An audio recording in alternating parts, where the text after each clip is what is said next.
Hello बच्चों, let us read this question. This question says which of the following compounds is most basic.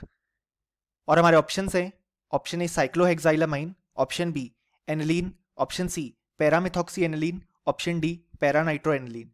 सो इस question में हमसे पूछा गया है कि हमारे पास कौन सा कंपाउंड सबसे ज्यादा बेसिक है. सो इस क्वेश्चन को सॉल्व करने के लिए हमारे पास जो की कॉन्सेप्ट रिक्वायर्ड है वो है कॉन्सेप्ट ऑफ बेसिक स्ट्रेंथ. अब यहाँ पे जो हमारे पास बेसिक स्ट्रेंथ होती है वो होती है directly proportional to the lone pair donating ability. यानी कि जो स्पीशीज जितना ज्यादा लोन पेयर डोनेट कर पाएगी उसकी बेसिक स्ट्रेंथ हमारे पास उतनी ही ज्यादा होगी. अब अगर हम देखें यहाँ पे ऑप्शन ए में हमारे पास साइक्लोहेक्साइलामाइन गिवन है जिसका स्ट्रक्चर कुछ इस तरीके से हम ड्रॉ कर सकते हैं. देन पार्ट बी में हमारे पास एनिलीन गिवन है.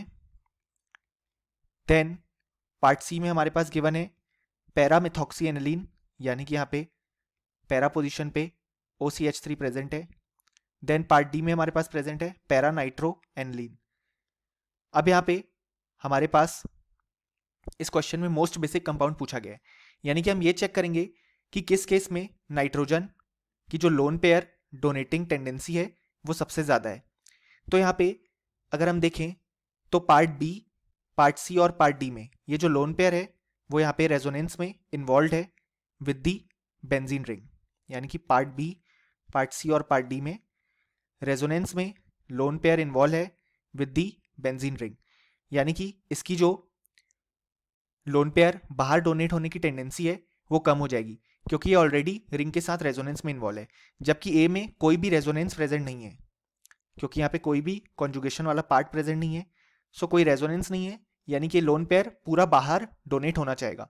सो सबसे ज्यादा बेसिक स्ट्रेंथ हमारे पास आ जाएगी पार्ट ए की इन दिस क्वेश्चन.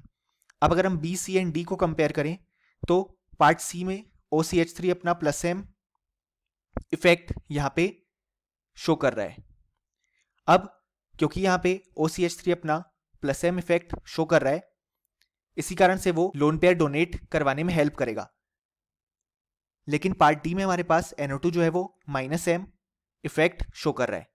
इसी कारण से जो NO2 है वो इलेक्ट्रॉन डेंसिटी और अपनी तरफ खींचेगा. सो पार्ट डी सबसे लीस्ट बेसिक हो जाएगा क्योंकि यहाँ पे रेजोनेंस के साथ माइनस एम जो है वो इलेक्ट्रॉन डेंसिटी कम कर रहा है. और पार्ट बी में नॉर्मल एनिलीन प्रेजेंट है.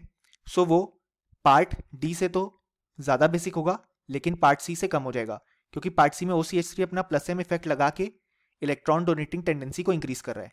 सो ये आ जाएगा overall order for the basic strength.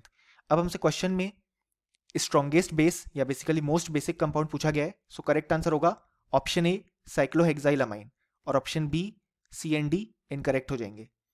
So finally हमें बोल सकते हैं कि इस क्वेश्चन के लिए हमारे पास जो करेक्ट आंसर आया वो आया option A. Hope you understood it well. Best of luck.